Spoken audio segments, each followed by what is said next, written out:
Very well, thank you. Yourself? Sure, yes.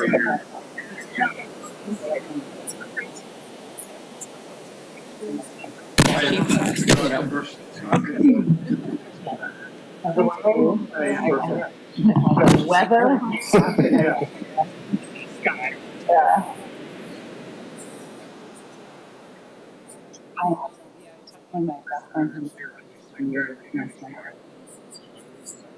Oh wow! Yeah. Really just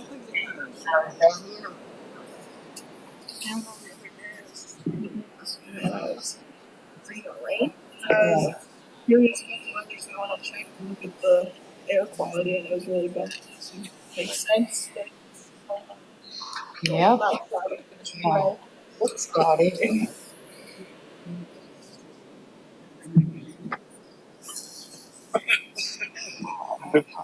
Yeah. I'll try to be discreet on that. I appreciate it. I in the car.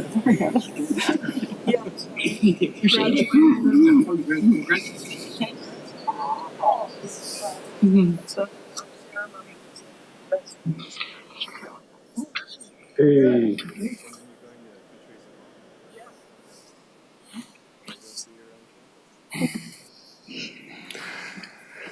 I'm told we can start at 7 o'clock, and it's now 7 o'clock, so welcome everyone to the June 7, 2023 meeting of the Environmental Commission of Charter Township of Meridian.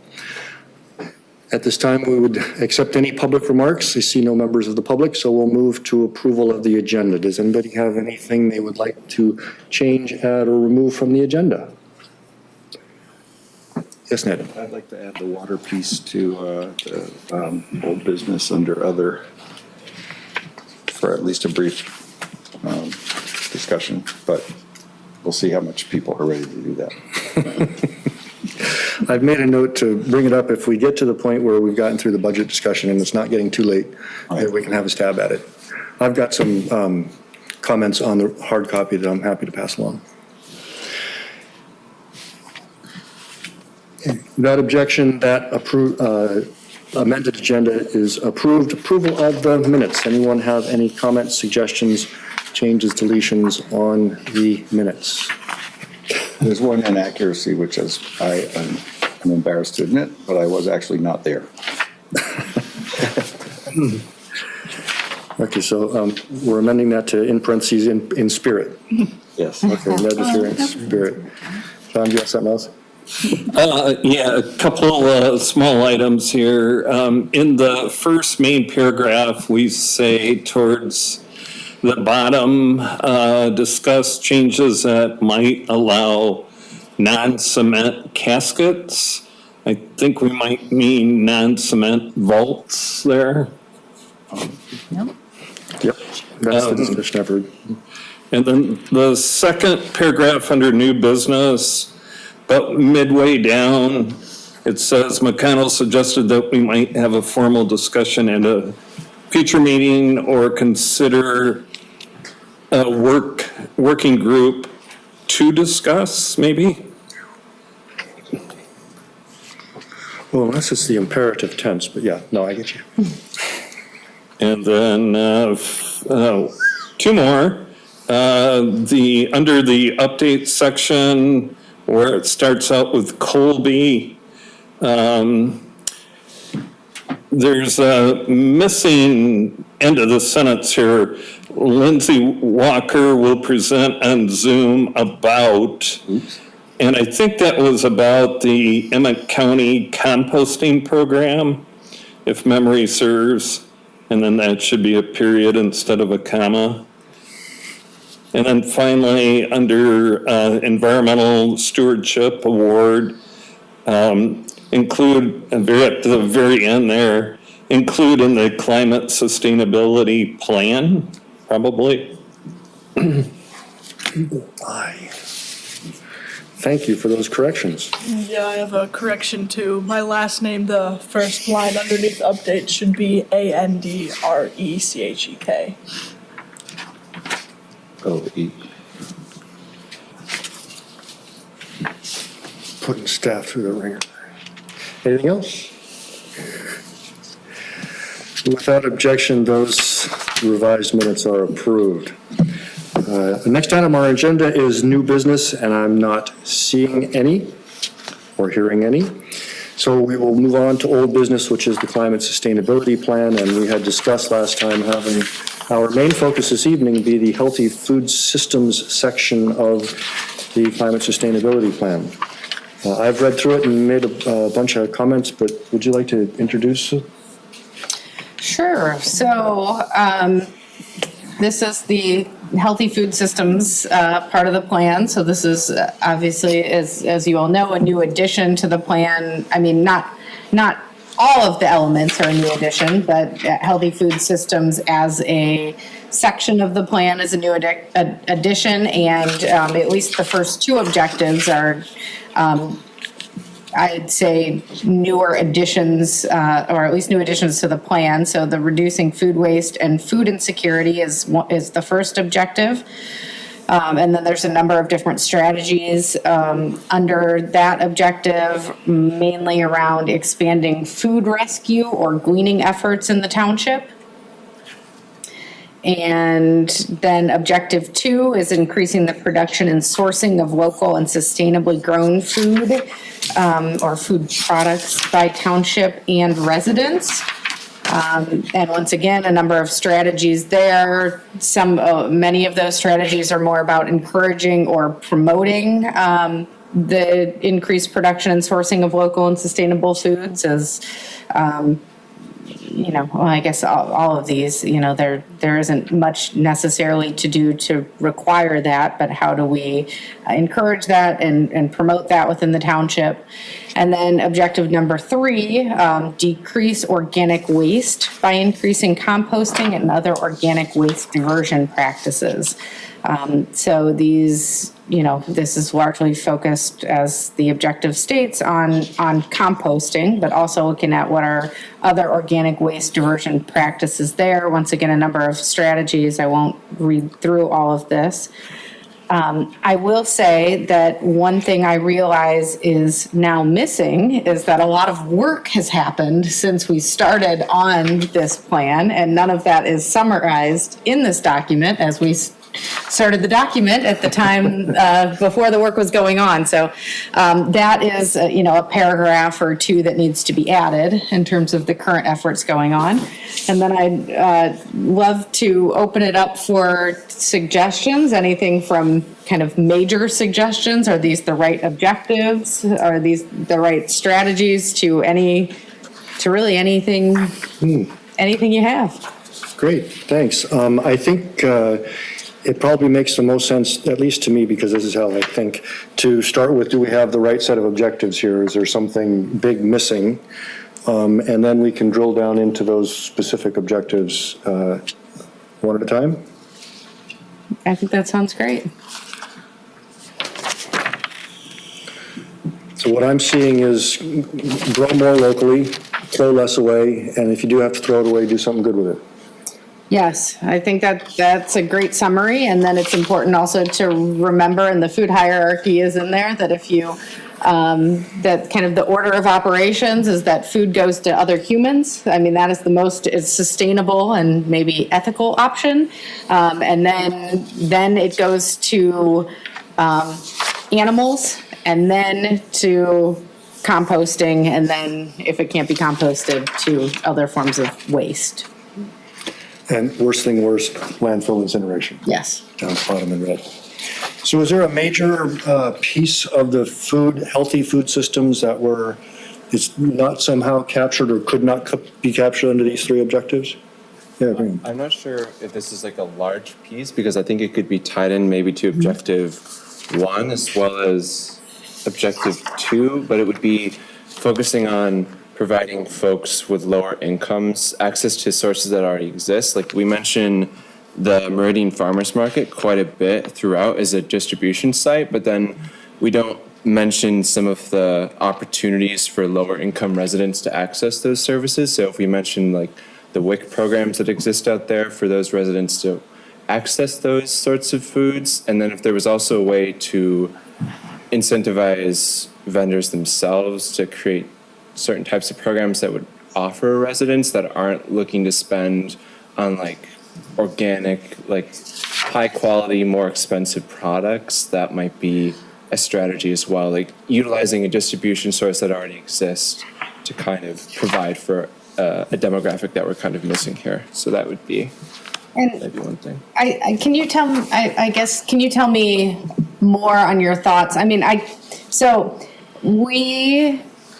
think I have a tendency to want to address food insecurity with this plan, and realizing that it is a climate sustainability plan, want to make sure that everything in here is clearly tied to climate. I see a tie to climate there in terms of, well, if we want more people to be buying local tends to be more expensive, you know.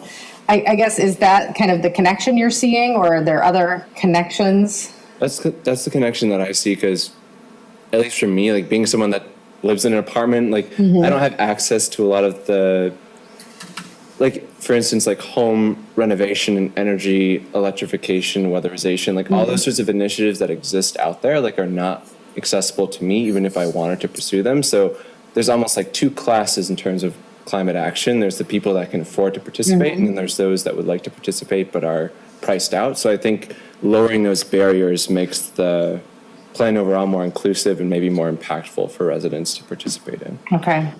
Thank you. I think. If I could, just wanted to remind that we have in the past had a discussion of some sort of DEI kind of foundation for the plan, because those issues we believe are going to arise in every single one of the things that we're trying to address.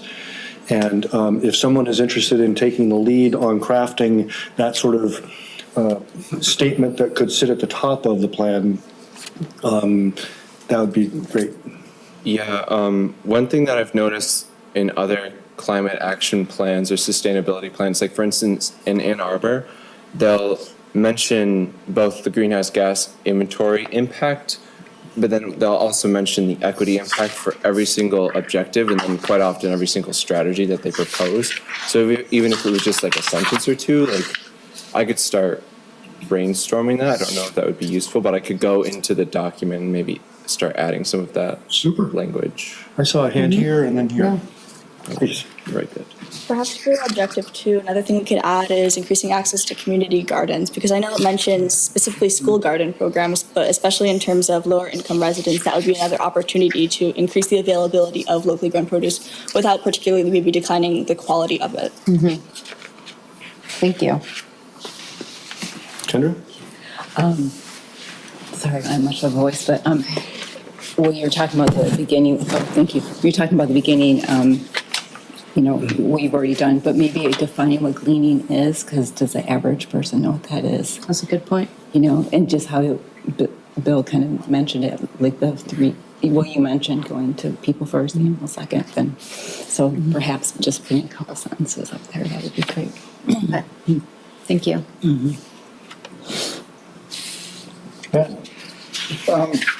Under objective 3, more specifically in the food recovery hierarchy, I feel as though we get down to the green stripe, which is about feeding animals, and I don't see really any aspect of any of the initiatives that tie in with that. And part of it is that old people like me remember when we actually had separate garbage and trash, and the garbage was automatically going to go to pigs, and therefore be used and ultimately become food in a different category, but food still. And we don't do that really now, but it seems as though that's in some ways a lot easier than dropping it down to composting, which is 2 layers below in terms of the desirability hierarchy. I have reservations about composting, because composting that's really done right ultimately releases the food carbon as CO2, but it's very easy to do it wrong and end up releasing a lot of methane. And methane, from a greenhouse gas point of view, is a lot worse than CO2. And so, as a chemist, I actually like either feeding it to the pigs, who release a certain amount of methane themselves, I admit, but also, but other than that, anaerobic digestion, perhaps over composting, which still leaves behind the nutrients that can be used for composting as fertilizer, but actually extracts the energy content of the food.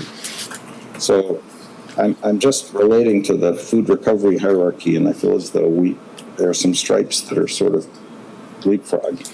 No. Thank you for bringing that up, and I'm aware that is a hole, and I guess I'd love to understand also you're all thinking as you're going through your sections of the plan. In part, it felt like, particularly with the animal one, we don't currently have any momentums or leads around that. And so that's why it was not put on the plan, as, we're all volunteers and it's like, well, how much can we put in that we're going to do in the next few years? Right. However, I think there were many strategies we kind of put in that were like, consider, or here are potential strategies to kind of, to acknowledge these were opportunities and to leave it open to future direction. I guess I'd love to hear other folks' thoughts, and I don't know if that's now or after, in terms of I guess how much to narrow in on what we actually think we're going to do and have the capacity to do versus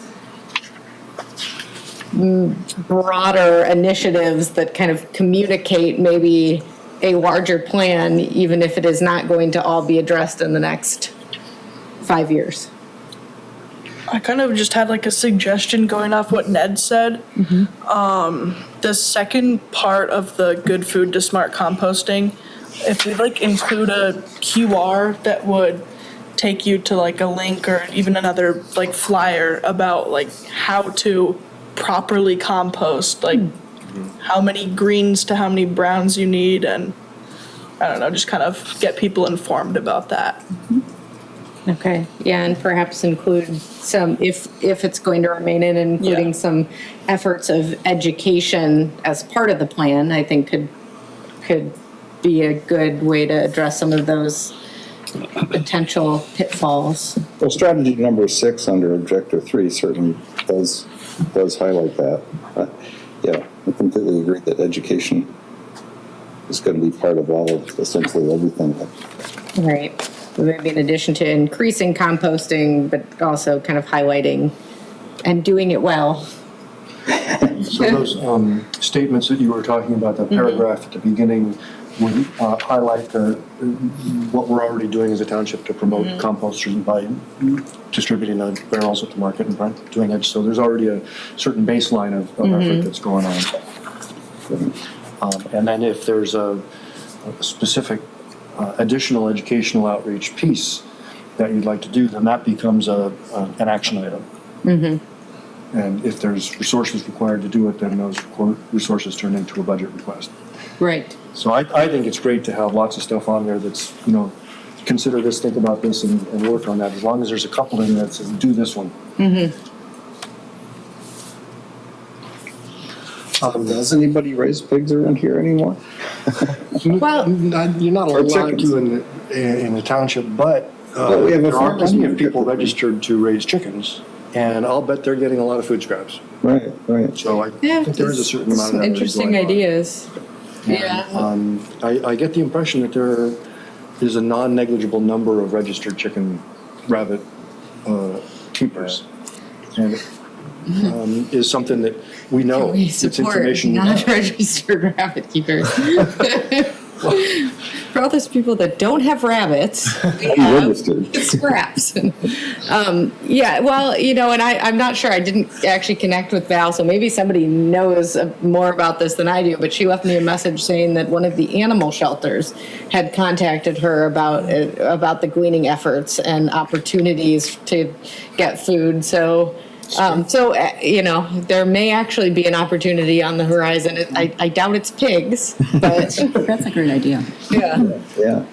Chickens chickens. Yeah, chickens. Chickens might actually be better because they can probably tell the difference between a piece of plastic and a yummy scrap. Yeah, it's true. I mean, I'm sure it's just like recycling. It's hard to get Separation. plastic out of it, out of anything.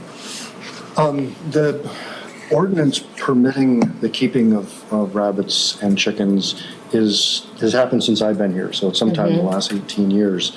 And that's a significant step to amend your ordinance to allow people to grow poultry and rabbits. And I'm starting to hear, like, of people look for other fowl, quails and turkeys and other things and such. Especially the turkeys, because they're cute and they come when you call and they cuddle and things. I've heard about miniature goats too. Yeah. There have been a couple of goat cases in the township. So there's another thing to think about, looking down the road and up high in the sky, how much do we want to encourage people to be growing what kinds of food on their property? And what restrictions do we have in place and how might those be addressed? And like I say, it's not unfeasible to change the ordinance. It's happened recently. So. Right. Yeah, I know Ferndale, they have an urban farming, I think is what they refer to it as, like an urban farming ordinance. I don't know if that's something that we can mention as like a possibility, but then that allows residents the possibility of generating some of their own food from their home. And that could also be helpful if we were trying to see a synergy between some of the composting efforts and then some of the urban food efforts, because at least what Ferndale does is that they'll have like the free composting pile that residents can go, and then they can use that compost to create and grow their own food at home. So those two initiatives kind of play off of one another. Like a participation in one leads to participation in another. So if we were to think about it like that, might be helpful.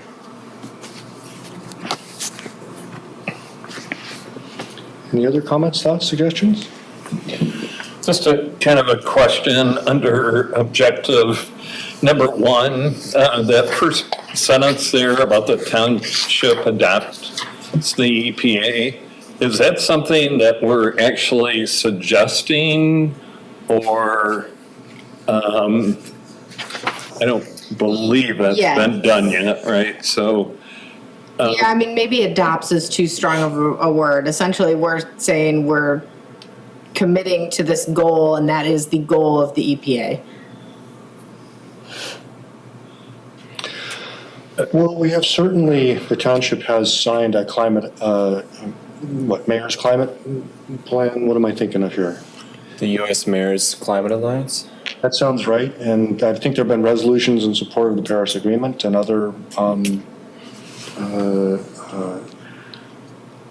so that might be a way for that to happen a little bit more formally by resolution of the township board that we endorse this.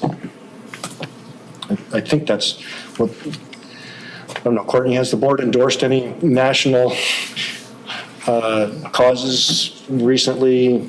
I remember the climate ones that the board had sort of endorsed or kind of signed on to. Yeah, we just signed on to National Flag Day.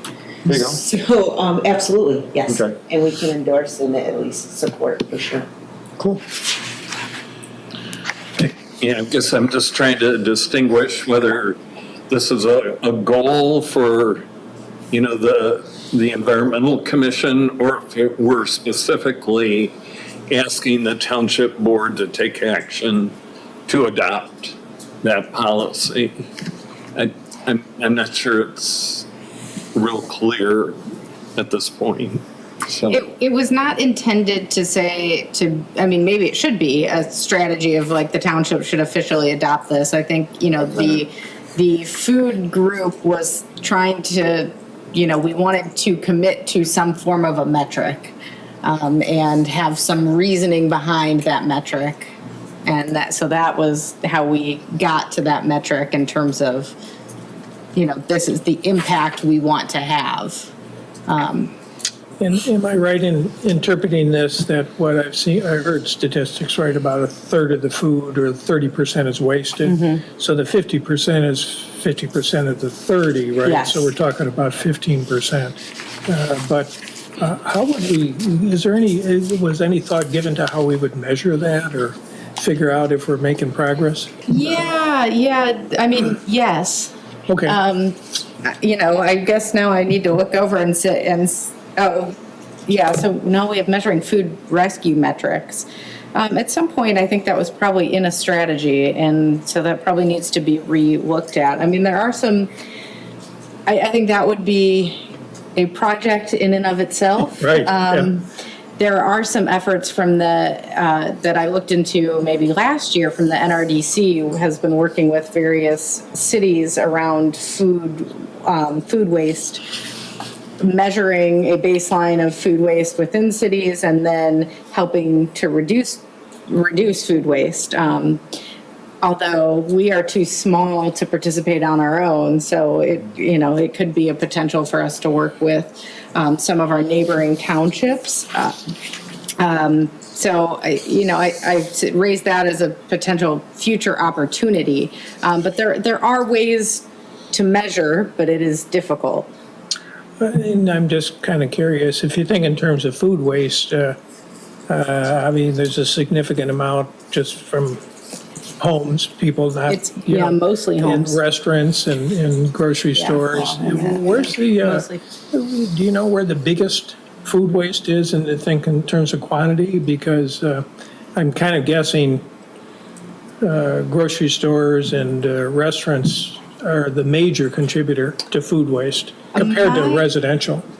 But My understanding is it's mostly residential. Okay. And then commercial. Yeah. And then like farm waste. Yeah. So, there's certain crops that end up getting left on the field, for instance, if there's not a market or it's going to, the price for the product has gotten so low that it's going to cost them more to pick it than to sell it. So there is some waste in that, but that tends to be low. So efforts that we would have would be probably more targeted at homeowners or residents than, Yeah, because it'd be hard to impact probably restaurants and grocery stores and. Now that I say that, I want to look at the numbers again before I. I've been listening I'm quoted on that at least. I've been listening to some of the conversations, and my sense is that the major commercial operations that you would think would be the biggest generators are actually finding increasingly markets for those wastes. Okay. They're not really tossing them in a dumpster and sending them to Granger. Going to MSU for the digester. Well, no, I think, at times they have. Yeah. But now there are operators who have other ideas of what they can do with them. Yeah. Okay. So I think Hammond Farms is in competition with a whole bunch of other folks who are accepting organic wastes. And their program is growing rapidly in terms of the number of places they're servicing, including the township at Farm and Pulpit. So, the post-consumer residential is that piece that is left undone because it's the hardest. But we do have some of the curbside programs in here to talk about exploring, and I think that's the way you get there. Yeah, I mean, restaurants is another one where I think most restaurants are not doing much with their food, and in some municipalities there are major gleaning efforts with restaurants, or there are nonprofits that are started that specifically will go pick up leftover food from restaurants and deliver it. So I think that's another real opportunity. There are a couple buddies and a couple of others that do collect post-consumer food waste and get it to Hammond Farms or the digester. So it's more about building on that, those building blocks. 2 restaurants out of 100. How do you get there? I saw the other day at Meyer here in Okemos a truck pumping their fats, oils, and grease out of the building. It's not going in a dumpster in the back anymore it is a truck that comes in. Where was that? Fire and Oakland. Oh. Yeah. I had a couple of other specifics if nobody else wants to jump in.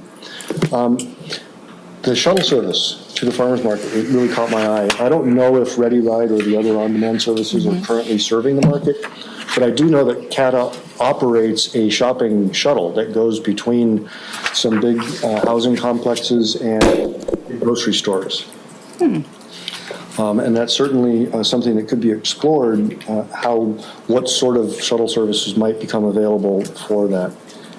I just saw today Michigan Flyer has a shuttle to take you to East Lansing. It's called a WIF. Something. Anyway. And the one right after that, encourage and support develop farm school garden programs. That's a continue because we're already supporting school garden programs. And the last two in that objective 2 are for the Planning Commission. So if the group has some specific ideas about what barriers exist to continuing farm businesses within the township, it'd be great to know that. Conservation and Preservation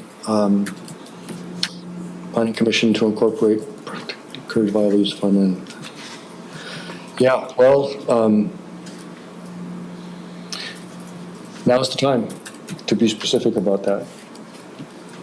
For which one? Number 5, farmland conservation and preservation, getting that into the master plan. The master plan is due to be sent to the board this year. And that goal will either be part of it or it won't. So that is something that can get to the Planning Commission if it's got a little bit more development to it in terms of what you would actually do. Okay. And when would that need to be, the Planning Commission? Yeah. Like tomorrow? No, but I think we're shooting for the fall is my understanding. But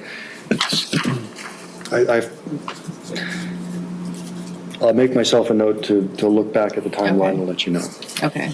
Well, I will move that up on my priorities of things to think about. In that vein, because it's kind of current here, I noticed in the draft water plan a mention of the 75,000 residences existing in the township. And the reason that caught my eye is because recently the planning staff did a preliminary build-out analysis for the purposes of the master plan that looked at vacant parcels in the township that are zoned for residential and did some rough number calculations on how many you could build by right, given the zoning. And it's something like 3,500. And of that 3,500, about 1,000 of those have already been approved. So according to their first rough guess, there's about 2,500 more homes that could be built in the township. And that would be considered full build out without changing upzoning. And I say that because I think it behooves a climate sustainability plan and these kinds of objectives to think about, well, you know, how many of those 2,500 do we want to be farms, and how many of them do we want to be preserves, and how many of them do we want to be, and how do we achieve that? I don't yet know, but I believe that a large chunk of those is outside of the so-called urban service boundary, which is basically a policy decision by the board not to extend utilities beyond a certain point to discourage, to delay, to prolong the preservation of those open lands. And so eventually, right, as infill finishes and there continues to be development pressure, those parcels will, under some condition, be developed. Does that include multifamily, or it does include infill, it sounds like? It does. I think most of the 1,000 that I mentioned are either, I'd have to go back and look, but a big chunk are multifamily. Yeah. Okay. That what's going on in Hazlet, for instance, is going to bring a whole lot of housing. What's going on down Jolly and Okemos is bringing a whole lot of, so most of it is that, yeah, on the infill side. Outside, that's all single-family residential outside the Yeah. urban service boundary, so it's all big lot, minimum lot size kind of thing. And how is the third of the township that's beyond the service boundary, what is that typically zoned? Is that zoned? That's what I'm saying. That's all basically rural residential. Oh, rural residential. I believe so. So it is residential, but Yeah. rural. Okay. I'll get that for next time too. Is there a minimum lot size defined for rural residential? Oh, yeah. Oh, yeah. Those are density terms. Right. But, yeah, What is it? Do you know, I mean, an acre or something? I could find it. we'll bring it at, I don't want to give you the wrong numbers, but,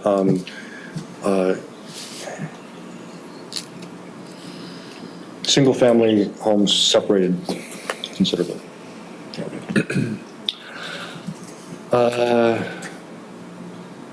So those are the comments I had. Anybody have anything else?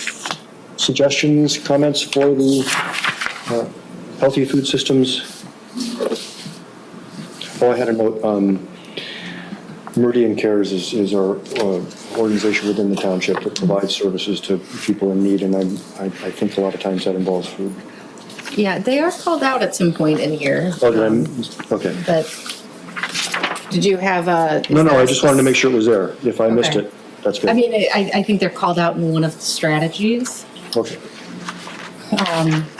But do you, I mean, Yeah, two, Item 2 and 2, yeah. Oh, there it is, yeah. I was so focused on the shuttle bus, I didn't finish reading the sentence. were there other areas where you thought in particular they would be good partners or good to be included? Were there specific objectives or strategies?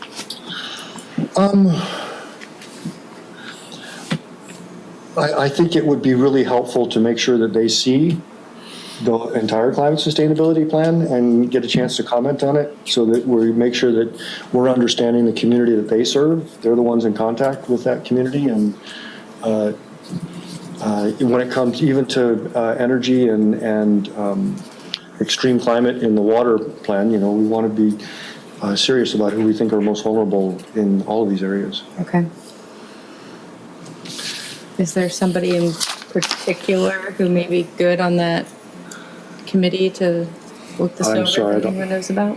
I will take care of that. Okay, you'll look into that? Yeah.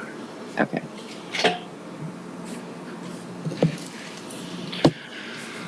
All right, hearing no more comments, suggestions on healthy food systems, I would like to make sure that we spend a fair amount of time this evening on the budget discussion, as it's called here. And I'm really happy that information that I was seeking has all been included in the packet as far as I can tell. It's exactly what I was looking for. I'm not sure how best to go through it. We basically have a Green Team Recycling Wetlands Green Grants, the Green Grants review process, wetland education with an updated budget, and then some information on the Green Team budget. So I guess if we might, maybe since the Green Grants review process is the one non-budgetary, at least not dollars and cents, maybe take that one first and then go to the other ones that have dollar figures attached. I'm sure I've seen all of this information before about the Green Grants review process, but it's really handy to have it in one page in my hand. And it makes perfect sense to me. And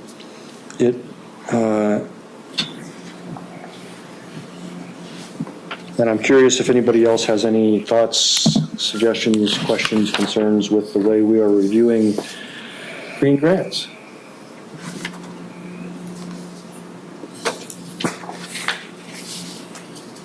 I guess I have a comment. So I think that it would be helpful, perhaps, some of the review criteria that we talked about. I know that that's not in here. I mean, I was on the Green Grants Committee the first year and not the second, or last year, not this year. So, the criteria that's looked at, like, Educational value, ecological impacts, and clarity. oh, shoot, is that in there? Those are the ones I saw. Oh, And actually, the team did share their score sheet for they the did? last round with me. Oh, okay. Because it's a fairly sensitive document, and it's clear that there's a pretty rational framework for Okay.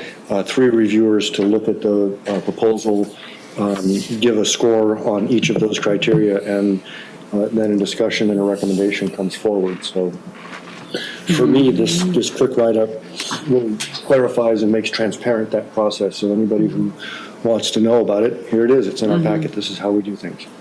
So I appreciate getting that information.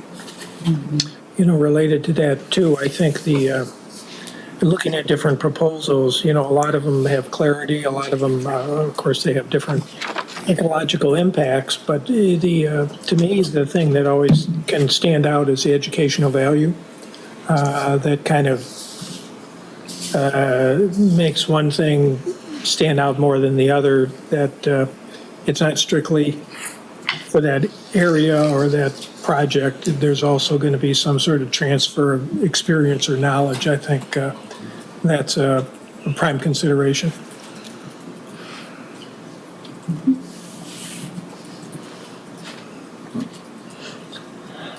All right. So if I could go to the page before that, which is titled Budgeting for Programs Related to Green Team Recycling Wetlands / Green Grants. In that first paragraph, kind of describes staff's discussion of an ability to amend the township board's budget to fully fund more projects than we had originally been allotted money for.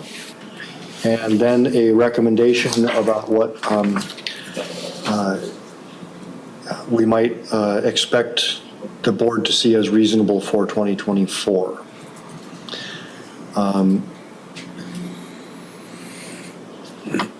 So, Leroy, did you want to walk us through any more of that document, or are you? No, I think we had a brief discussion about grants, which would be something to add to this conversation too. If, like, for example, the food team wanted to apply for a composting grant, this doesn't include that, but there's certainly the possibility if that's something the Environmental Commission wanted to continue to talk about, or the various teams. So, yeah, I was delighted to hear that Director Opsimer was encouraging us to expand our budget next year, and thinks that's likely that we could increase it by, I don't know what that 20%, 25%, I'm not sure what that percentage is. So at some point we want to talk about, well, do we want to expand green grants? Do we want to expand in other areas? So that's encouraging. Yeah, and in each of the different areas has varying, well, that's my comment at the moment. Okay, good. If you downloaded the packet, as I did, and there's an additional couple of pages in the hard copy on the table. The 2023 Wetland Education Team Goals has a bunch of figures on it, as it was in the packet. But in the hard copy, there's a total. So that makes it a lot easier.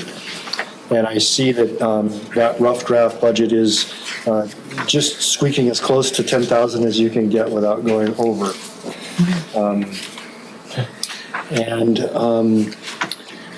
So I guess that basically leaves green grants and anything else that we would like to ask for support for.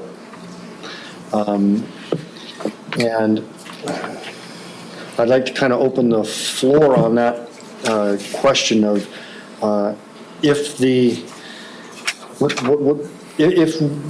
the number we should be looking for, and how would we justify that?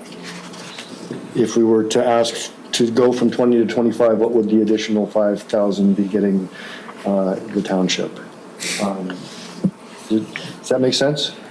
And there does seem to be quite a bit of growing interest in the green grants, so I could see how additional dollars there could be put to use. There's a number of areas, like energy is a good example. There's all sorts of federal grants and other funding available, direct payments for solar projects that are available in the energy area, but the green grants and the wetland education seem like areas that definitely need the support.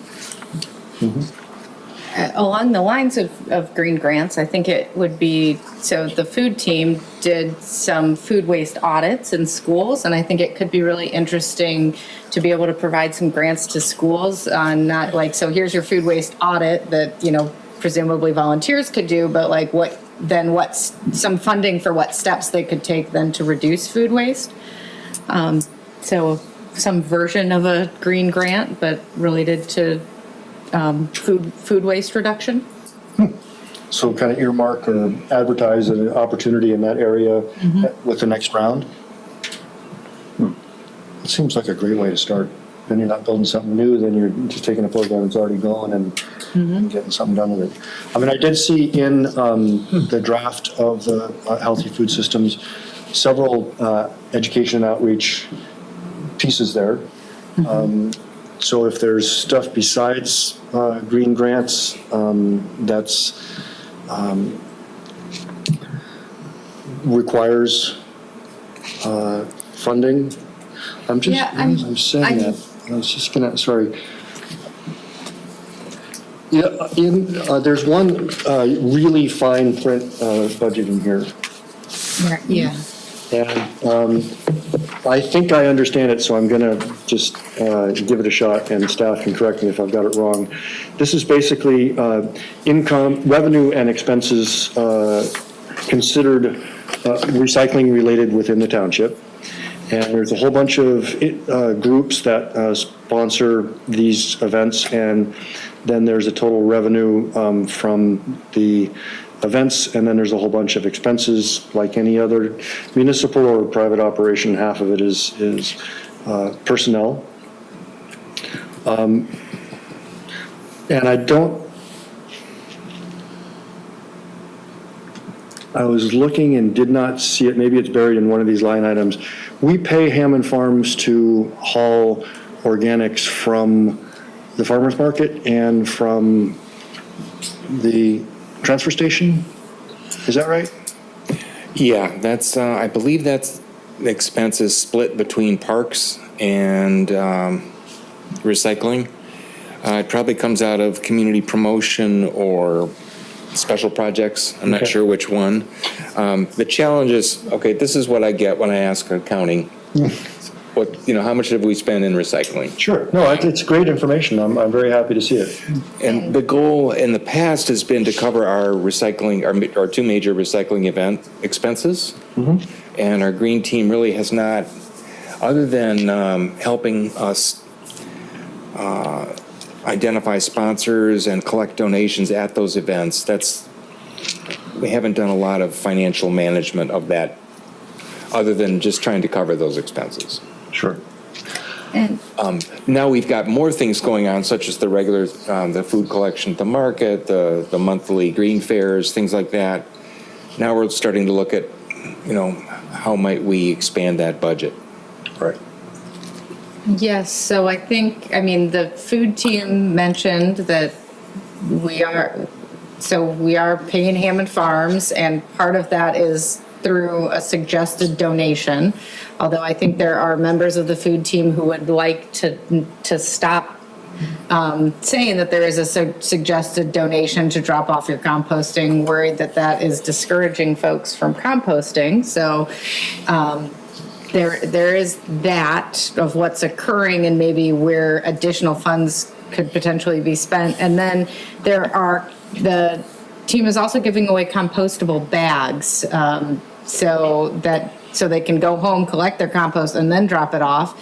And I'm not entirely sure. I know some volunteers offered to buy those, and then possibly now the township is covering them. Maybe Leroy knows. Yeah, the township Okay, is paying for that. okay, It's sort of, it's kind of like promotional for the food composting program. okay, And so small expense, that was like $200, something like Right. that. So we have a little bit of flexibility. In the past, the township, if we've got a good argument for it, the township, the 5 levels of bureaucracy above me, give it the okay. But it's, if we want a more significant contribution to any of these efforts, we should probably, look at what that budget's going to be and then make a more formal request. If that makes sense. So if you want to expand the food program, No, it well, what does makes- that mean? Yeah, it makes sense to me. Right. And I'm happy to leave it this evening with, we'd like to see if we can get our budget raised from 20 to 25, and we'll see what we can do in terms of green grants or other expenses that might tap a few of those dollars, but that right now, those costs are being covered. yeah, the composting. That's the goal. Costs. Yeah. But I think there is hope from the food team to really expand that composting effort with residents. So there will be added costs to do that as far as picking up at the various locations and possibly more bags that will be needed to provide to residents. So there is potential for needed funds to expand that program. Great. I think as that program builds, there will be more and more evidence for the uptake. As those bins at the market get more and more full and more of the bins are required to accept all of what's coming in, that'll naturally lead to a need for a budget for that activity.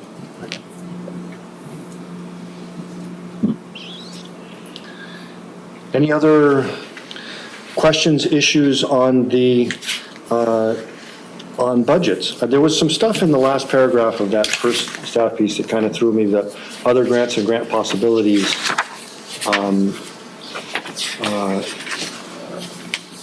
$2.25 million in federal and state, not including parks, without, it was because it was 720. So there was a huge, the trough filled and township fed. And staff are pretty maxed out when it comes to taking on new projects. So new projects have good fit with the board, staff, and volunteer priorities and abilities. We're busy writing lots of grants. I think that's how I read that. Our plate is full. For administration. Yeah. Well, what the township is doing with its grant money is just so spectacular. I take every opportunity just to, if you haven't seen what's going on behind Foods for a Living, go and look. I wish they painted it green because the emerald,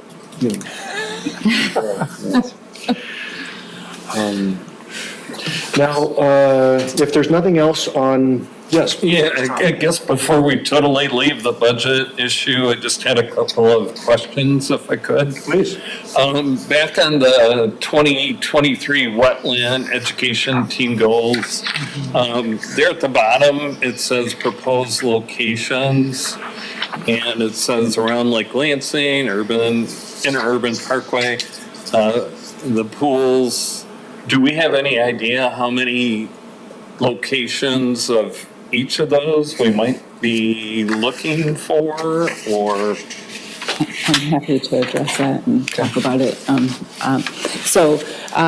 Mostly, we're looking, so if we, I don't know if you want me, do you mind if we talk about the signs and show them what we're talking about? No, that's what we're talking about, yeah. Fair enough. Also, in the hard copy of the packet, there's a couple of examples Of the of signs. the signage that we're talking about. Roy, would you mind making that go up One on is the the flyer screen? and one is a sign. Awesome, thank you.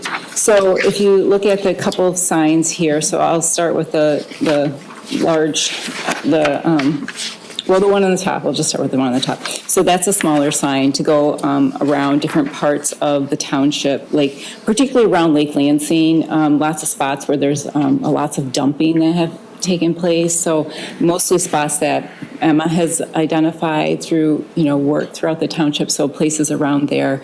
And then mostly and if you look at the budget here, 50 signs. So Emma has a great idea where she wants those to go. So a lot around Lake Lansing, and then along the interurban pathway, Brian Shorkey was talking about some spots that may be helpful, but just basically spots in the township that would be good educational opportunities, and mostly those with the protected wetland area, just where there's probably more than likely a lot of dumping that's taking place. So if anyone has had an opportunity to volunteer with the Meridian Conservation Corps, lots of trash has been taken out of lots of different areas, natural areas throughout the township, and then around Lake Lansing. And I don't know if I've seen, driving on Lake Drive, I've seen like house plants. I don't know if other folks have seen those kind of things, like dumped along the wetlands around Lake Lansing area. So where exactly are all those going to go? I can't tell you the exact locations, but like those are the different spots. The vernal pools, I know at the vernal pools, there's like 3 of them. If you go into the preserve, Lake Lansing Preserve off of, what is that road? Anyways, there's 3 vernal pools right on the right side as soon as you enter the path, the trail from the preserve property. Do you know that is? Yeah. So putting that along to protect those vernal pools too. Okay.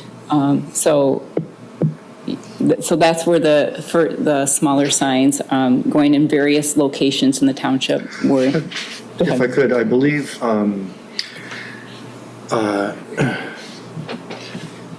in our prior wetland use permit applications, we have conditioned approval on the placement of the signage. So if somebody has gotten approval to disturb a wetland and do some remediation, then these signs have to go up along the wetland at that point, because now we've authorized that remediation to take place and we need to protect it. So that's another location where they end up getting, although we haven't had a wetland use permit in ages, but that was kind of the origin, I believe, of this signage was, hey, this is here. Especially along some of the big multifamily residential that's been done near wetlands, because you hire a professional crew to come in and they're just going to empty their mower wherever it's handy. And if you put this up there, then take it with you. Right? Take it away. Yeah, I'm still finding trash in the wetland on my property. Yeah, From when the house was built. And I didn't live there at the time it was built, but anyways. I know so these are the locations for the smaller signs. There'll be, if I ask Emma exactly where she wants them to go, I'm sure she will tell me exactly where those. I was just curious. Yeah. Like numbers wise. Yeah, and then the 2 large, so the educational signs, the wetlands and Meridian, those are going to go in the buffer. So we got a sample buffer in Central Park, and then one's going to go in Hillbrook Park here, probably summertime, when we get through the drought, basically. And these are just to educate, folks about native plants and the helpfulness of protecting wetlands and why care about them, and all of the parts of the ecosystem that they, protect or offer refuge for. And so I think what we're thinking about moving forward, every year it's intended for us to do a buffer project somewhere in the township, an identified important area to do that, where there's high traffic, good educational opportunities. So if anyone has any feedback on these signs, Emma and Rebecca did the majority of the work on them, along with feedback from the wetland education team. A lot of these photos actually came from folks on the wetland education team. And this is a larger plaque size. Yes, that's a big one, and that's why it's so expensive. It's a larger. $1,000 a pop. Yep. Yeah. And then the smaller signs, I was actually surprised that the smaller signs are as inexpensive as they are. But there's a lot of dumping. I don't know if other folks notice it around the township and stuff. And I think there's been some problems with people filling in different areas and stuff like that too, so. And where does the QR code goes?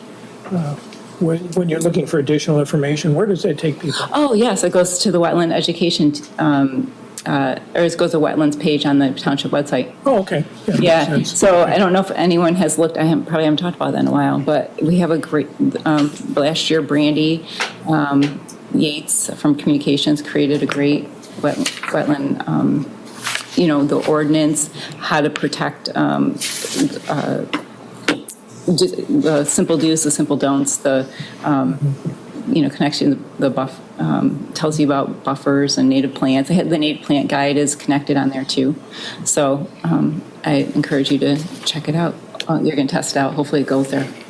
I just tested it, it works. Oh, good. I knew somebody would do I did not test it. I should have done that. I didn't think about it. Oh, okay, good. Good. Thanks. Fantastic. Then can I ask a couple of questions about the spreadsheet budget? Sure, go. So at the bottom, it says 10,000, then it says off to the side, monthly service charge for porta potty at the transfer station. But that figure is 1,056 per month. So that's going to be over 10,000. I think it's going to be like 12,672 to be exact. So I'm just kind of curious about that. Maybe you get 12 months for the price of 10? Maybe. And then I guess this might be a question for Leroy, but I believe some of our, like the spring and fall recycling events, there are some costs, like when we get semi-trailers for electronics, for example. I believe the township has to pay for those, and I'm not seeing those, that cost. No, that's in recycling special projects. I believe that line item is sort of a catch-all line item. That green The ink is- $10,000. that green ink is doing a lot of Last year work. was 15,717. So we potentially have a gap to fill. The budgeted amount was probably 10,000, but with increases in electronics, recycling, and things like that, it may be higher than 10,000 this year. Would it be helpful at a future date to see a little bit more granular detail on those two green items that are doing so much work here? Well, I hate to request additional work, but it does seem like there's maybe some under budgeting there, and it might be helpful to see that in a little more detail. Yeah. We can ask for a printout of what the exact expenses that went into those two line items and look at those on the green team level. For the past 15 years that I've been here, basically there haven't been complaints about covering the recycling related expenses. So if we are over budget, it gets covered. So it hasn't been we have to break even this year. We are also one of the few departments that has to pay for itself. So that line item, a lot of this money is raised by the green team to pay for that line item. So I don't think there's a lot of resistance from the township board or staff in covering if we end up going over. It's been my experience. I'm sorry, when you say that we're the only department that has to pay for itself. What do you mean? That's an assumption, but it may be a misnomer, but the recycling program is expected, at least the recycling special events, our goal has always been to break even on that rather than draw from the township budget. So with donations and sponsorships, cover as much as we can. And then in the past, as I just mentioned, the township, if we do go over, the township wants these events to continue. They'll cover the difference like they did last year. It looks like we were probably about $5,000 over last year. Okay. Well, I'm kind of with Tom here. I think it's really interesting to know, and I'm sure it varies from year to year, but I see $5,000 in revenue from a recycling event, which means that either a lot of people put $5 in the can, or some of the stuff that was collected there had monetary value. Is that? Like you're talking about the fall event on 2022? Yeah. That was like $20 per monitor, $10 per CFC containing item. Yeah, a lot of that was electronics revenue. Okay, so that's fees collected for that collection. It's a suggested donation, but yeah, most Right. people paid that or more. And that then goes out as an expense, the person you pay to haul it away? It's. Because it's we kind of- don't dispose the electronics, we pay somebody to take them, because Right, we're and that collecting comes out of donations the and then we're recycling. passing that on. Right, yeah. So that's. I'm sorry. Recycling special projects. Yeah. Yeah, I think it'd be fascinating to know, for the last 10 years in excruciating detail, how much money. You know. $5 Is it?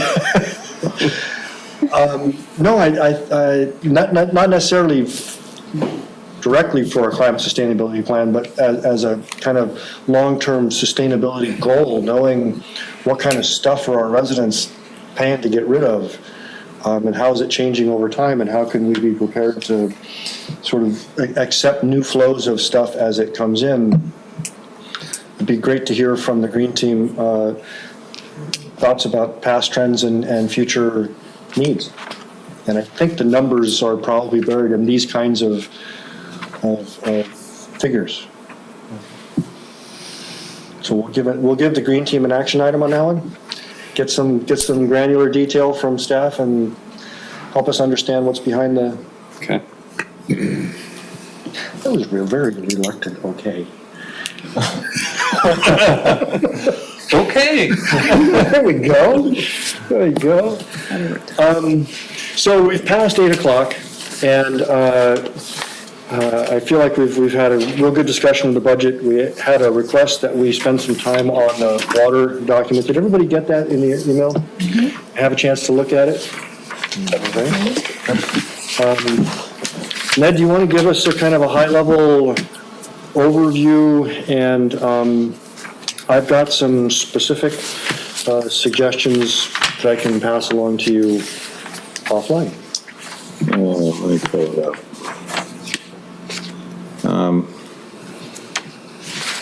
Good question. We attempted to not to have too many objectives and strategies because we were trying to keep the focus on aspects that were new, or at least enhanced by the concern of climate change, as opposed to the general wisdom of how to handle floods and how to handle and how wetlands are important and so forth. And I don't think we did a perfect job, but anyway, where the heck did I put this? Sorry, just for a second. For some reason, I'm not logging into the township, though I normally am able to, and I'm not quite sure why. It's asking me for a password again, which I thought. Yeah, what is the password? MCT guest. That's what I thought, but let me try it again.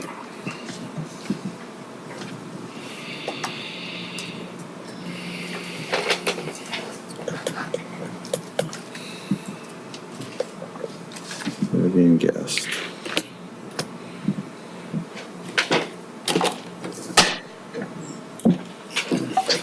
Get it on the screen here. I wonder if that.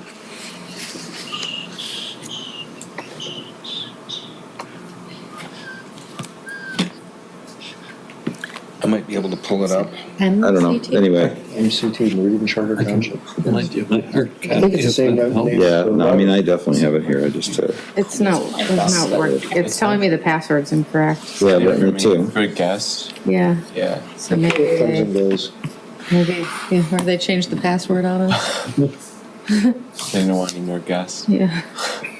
They're doing construction, no more Yeah. guests.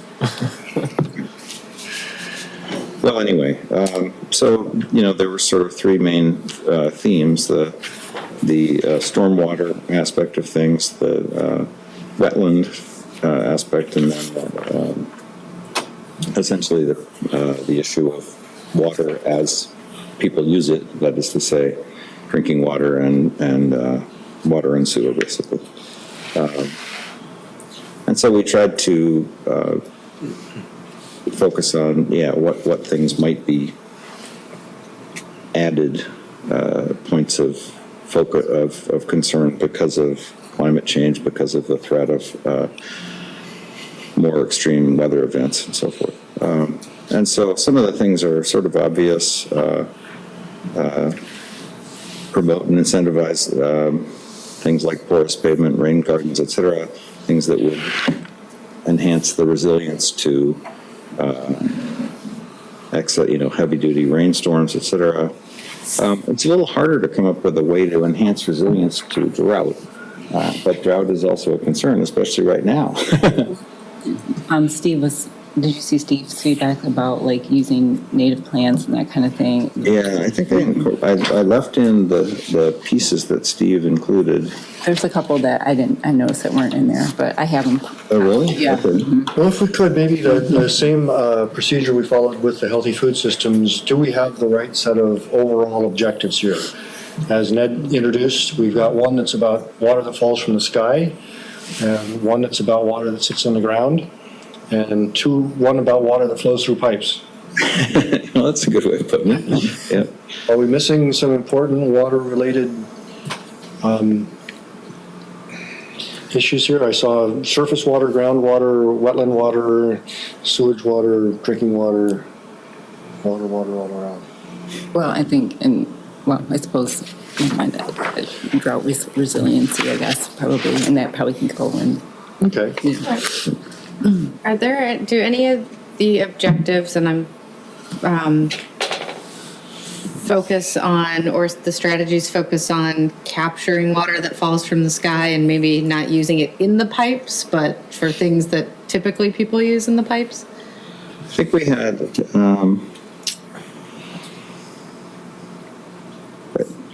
So there was Stormwater infrastructure could be considered holding on. Some Right. rainwater collection is a green we have stormwater. stormwater irrigation for irrigation. yeah, it does say I put all this reuse stuff of right storm. here. Maybe we should articulate that more explicitly, rain barrels and things like that. Okay. Yeah, I wasn't, it didn't stand out to me, but I hear what you're saying is that it does fit into some of this. Yeah, it says reuse of stormwater for irrigation purposes, but there are other places too. When you run the water in your shower for cold till it gets warm, that's whatever, 5 gallons down the drain. How can you reuse it? Well, I don't know. If I could just riff on that for a second, and I'll keep coming back to this and you'll get tired of it, but encouraging someone to build a home that has that capacity is a whole different thing than encouraging someone to retrofit a home that wasn't built with that capacity. And if someone is going to build a home in a place that is not served by municipal water, they're going to have a high incentive to hold on to all the water that they've got and to manage the water on that property as best they can. So the reason I'm bringing it up is, again, this issue of we've got this area where we said we're not going to help you out with the utilities. But we recognize at the same time that people are going to want to build homes there. And so my question is, what kind of homes do we want people to be building there? And this kind of stuff, I think, is the sort of stuff that we hope people will do there, right? Build the greenest house you've ever built, that's ever been built. Build us the greenest houses that there are. If you have to build out there, do this stuff. And I'm kind of prodding that because I don't think it's going to go into this version of the master plan, but it could go into the next one. Sure. It will be part of the discussion going forward of, now that infill's done, what do we want to see out there? And this is the kind of stuff we want to see. Stay the heck out of the wetlands, right? Increase the number of wetlands on your property, do these things. That's an area where we can start creating incentives, but we can't do it at the last minute. It's got to take some thought and some guidance and writing ordinances and stuff that, we've got some time. There's still a whole bunch of info to do. But I just wanted to. So we could broaden continue to maintain the infrastructure, promoting public education on where drinking water comes from and importance of reducing water consumption. I mean, we could add, a sentence or two there that says, somehow encourage the inclusion of these kinds of goals in new development processes. Yeah. Something along those lines. Yeah, I was thinking we have number 4 here, review and update planning, and I would add and building policies as needed to accommodate expected changes in storm surges and extreme weather events. So you do it right there. And building is what I wanted to add right there.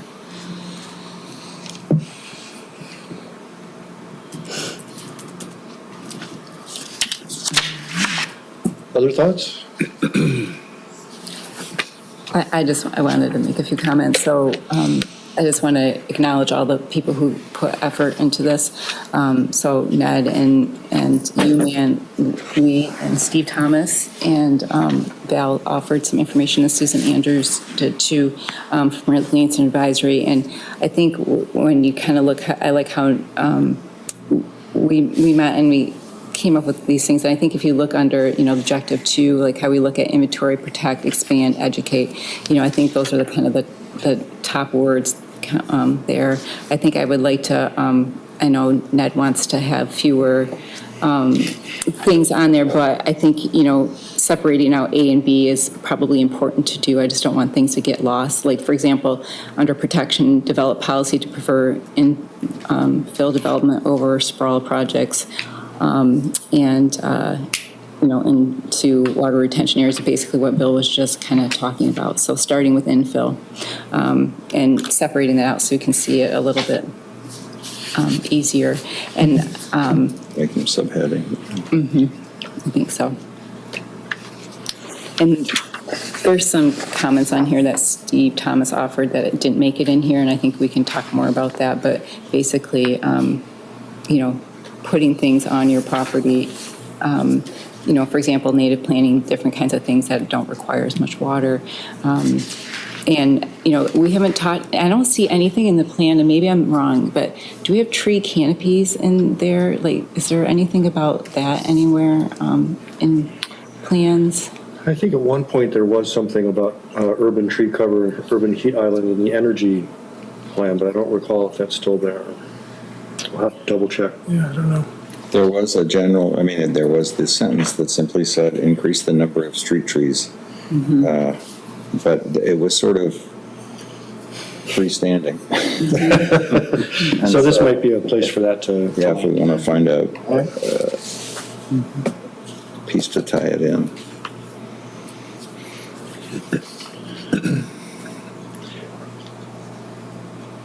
Okay. Yes, Okay. for the current moment, yes. I have one item that caught my eye because Objective 3 has water and sewer treatment. I know we don't want big, long preambles to these. It's easy to get too wordy. But on the other hand, the presentation that we recently got from the fellow who manages the wastewater recovery facility outlined a ton of improvements that have been made at that plant that have increased its energy efficiency, that have increased its biological efficiency, that have reduced its solid waste output, and soon to be generating energy. And I would hate to not have that poke out someplace in the plan and say, hey, as a member of this authority, we're upgrading our water treatment facility, we're upgrading our water resource recovery facility. These are things that are huge positive improvements that we don't see, but they're going on. And I don't know to what degree the township ends up investing dollars in those. My sense is that those two systems pay for themselves, right? They're public utilities and they collect fees and they spend money and they get grant dollars and meet their federal requirements, but nevertheless, the system is improving and increasing its capacity and its ability to handle storms, for instance. So basically a sentence that says continue with the already, I mean, with the improvements underway, blah, blah, blah, somewhere, I mean. I was even thinking maybe at the very top or something, but anyway, yes, something. At the very top, okay, yeah. Or in that section. I don't really care where it goes. I mean, like to have a obviously, the marker. easiest thing would be if you proposed a sentence or two. Okay. I'll scratch my head a bit more and see where it seems to fit in. Yeah, where, I mean, the energy requirements for drinking water production and wastewater treatment are mentioned in the very second paragraph, so maybe, and then we go to specific subjects like stormwater, wetlands, et cetera, and so maybe, I don't know, you might want to put it there. Yeah, I think actually See it under municipal water. yeah, maybe as a, I'll think about it some more. One issue in specific that also caught my eye that Kendra and I were talking about beforehand is the suggestion of regular inventory of wetlands in the township. And the more I think about that, the more I'm unsure of how and who would do that. For those that are not familiar with the process, at what point the township paid for interpretation of aerial photography that suggested places that probably were wetlands at that time that the photography was flown, and that became the provisional wetlands map that the planning department uses when there's an application for development. They look at that and say, do we think there might be wetlands there? And if the map says, preliminary map says yes, then the applicant hires someone to go out and find it. The township sends the consultant to go and verify it, and if anything needs to be adjusted, that's what happens. And once that delineation has been happened, the provisional map is then updated to reflect that we now have been on the terrain and we know where it is. If it's ever been touched, then it's never been surveyed, probably, as in terms of its present, its existence or its quality as a wetland. Is that a fair summary of how things work?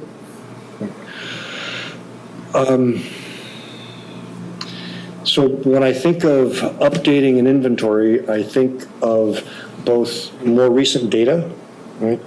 The aerial photography that was used for that was a pretty crude panchromatic photography that just showed kind of dark spots, and there's much better imagery out there that can do a much better job of detecting, especially if you catch it at the right time. So we could ask the township to invest in a more modern remote sensing based preliminary estimate. In terms of whether it actually,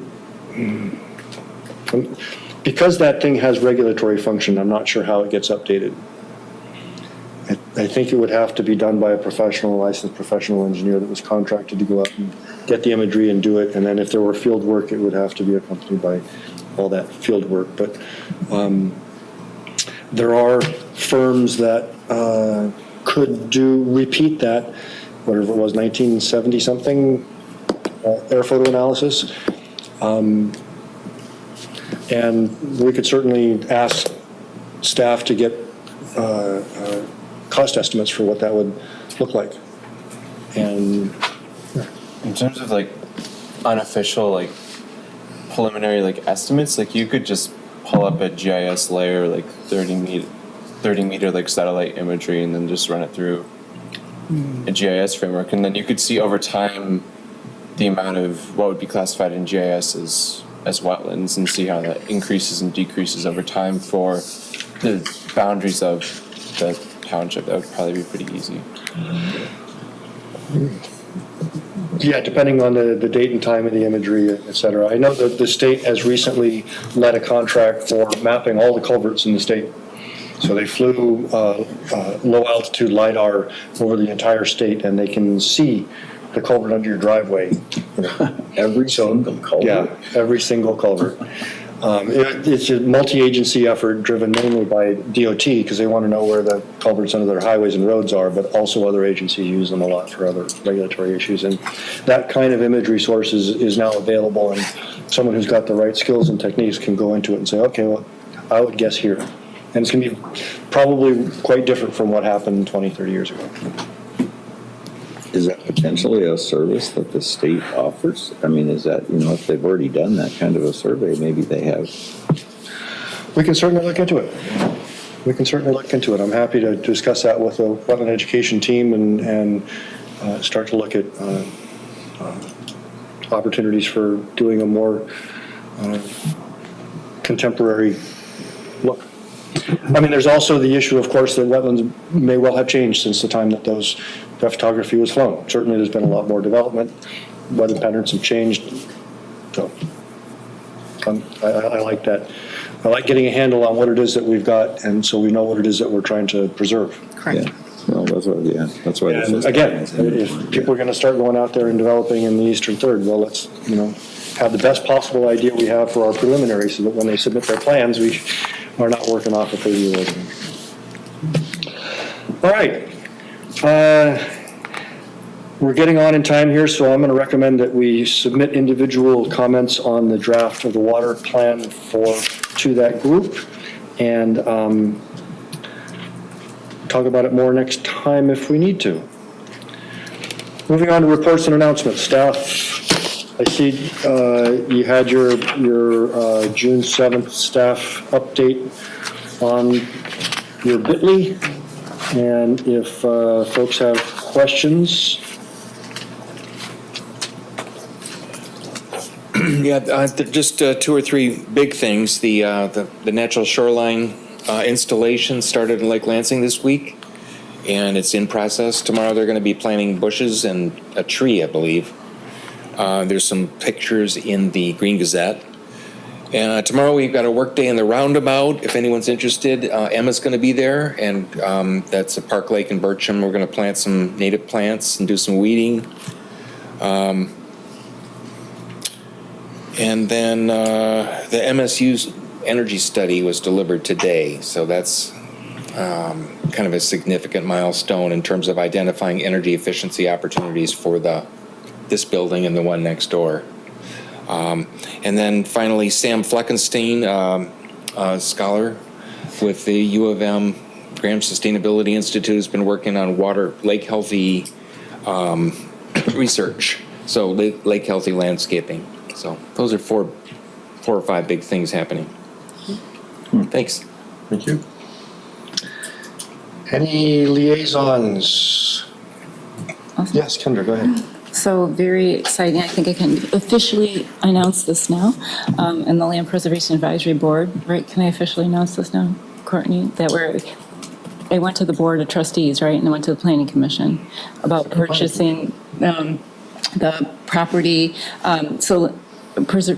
Looking to purchase a property, new preserve, and it's by Cornell Elementary School. So it would be northeast of Cornell Elementary School and Cornell Road. So it's very exciting. And so I don't know how long it's been since they purchased a land preserve, but it's been a bit. And so it's exciting. It's a very long process. I know that it went to the Planning Commission at some point in time, and I saw it in the Board of Trustees, right? So what's the current status? Do you know? The Planning Commission recommended approval. Okay. I don't think it's made it to the Township Board's agenda yet. Okay. But I saw it on your agenda at one point in time, right, where it was just announced, or was it just an announcement? It triggered a section, it was Title 61, if I got that right, review. The Township Board said there's a state law that requires a public hearing in order for a public body to acquire land. Section 61 review is what it's called. And it basically requires the Planning Commission to affirm that the acquisition is not contrary to the master plan. Okay. And that was an easy call for the planning commission. So that process, that section 61 review has now been done. That's how it can go back to the township board. Okay. We have planning commissioners on the township board, and they're sharp. Former planning commissioners on the township. Yeah, so it's a very exciting location for a number of reasons. One is close to Cornell Elementary School and offers opportunities for, students to get out there and learn to love the earth and participate in pulling garlic mustard and different kinds of things if possible. And then also it's connected to a county property too, so there could possibly be some deer management on that property as well. And I guess there's a lot of deer car accidents around Cornell and Grand River area. So it's great for a number of reasons. So very excited to be part of that process. Super. Super. Any other liaisons? Energy team. Then we have our next, Solarize meeting next Tuesday, the 13th at 7 p.m. And this one's going to be on Zoom. And so there is a link to register for this. So if you or anybody you know might be interested in learning about solar power and a possible group discount, it's going to be next Tuesday, June 13th. And we can give you the link to pass on or to use to kind of register for the meeting. Thank you. Did I see your hand going up? Yes, so this report is really from Valerie Lafferty on the food group and everything that's been going on with them. So I just had it pulled up and now I lost it. Where'd it go? Sorry. Okay, well, so as I mentioned earlier, the group is now handing out compost bags at the market to encourage composting drop-off, and this has they've seen a dramatic increase at the market over 1 week from passing out those composting bags. So it's been a great way, I think, to get the word out and maybe also to reduce some barriers of, you had the kind of ick factor by providing the compostable bags to collect it with. There are now, so the gleaning efforts continue at the farmers market. There are now 7 nonprofits for which the group is dropping off food from the market. And a market vendor recently offered to give unsold plant starts as of, I don't know if it was, I guess it's as of next week. They will be donating unsold plant starts to some of the community gardens. So they'll be recipients of that. So now we have food, other local products, and plant starts. And the team will be attending or manning a table with the Green Team and My Green Michigan at the next market recycling event on June 14th. To increase gleaning and composting. Another thing occurring on June 14th is there will be an actual in-person meeting at Wanch Park. Sadly, I will be out of town, so I will not be there. It is at noon. It's a brown bag meeting to formulate next steps with the group and increase partner, public outreach and to continue to, so we have our sustainability goals, and then there are also the goals of the team, which are hopefully aligned. But I think the goals of the team are kind of more immediate goals of what is the team going to be working on now. Also, there was a tour of MSU's anaerobic digester and of John Bierenbaum's organic flower and food farm. So if anybody who attended those would like to comment on that, I'll leave it there. I can add, John Bierbaum is considered the father of vermicomposting, started the operation at MSU before he retired, and apparently he's got a lovely peach farm out in somewhere north of here. The anaerobic digester lived up to its billing. Everybody in your household will know where you've been today. The wind was from the west. But extremely informative and exciting to see it going. I guess real quick from the Green Team. Green Team's next meeting is tomorrow, actually at 4 o'clock at Schuler's Cafe in the mall.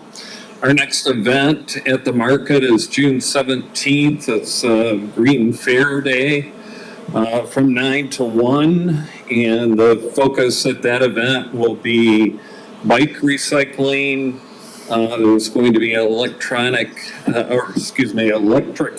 bike demonstration, composting options, and also sustainable fashions at that event. So. Township Board. Thank you. Just a couple announcements. Celebrate Meridian is June 24th, so just have that on your calendar, should be fun. Our Pride celebration is still for August 26th. It's our first Pride celebration, so we are in the midst of planning, but our project manager, Brian Shorkey, is fantastic. That's coming along really well. At the board level, just budgets are being discussed and will be proposed to the board in August. So given all the discussion around budgets here, just wanted to throw that out there. Mention the master plan that is on the agenda for the board to work on. We are working we just finished our sign ordinance, working on the recreational marijuana ordinance, and so that will give us time to begin the master plan. First Club? Yeah, we don't have very many updates.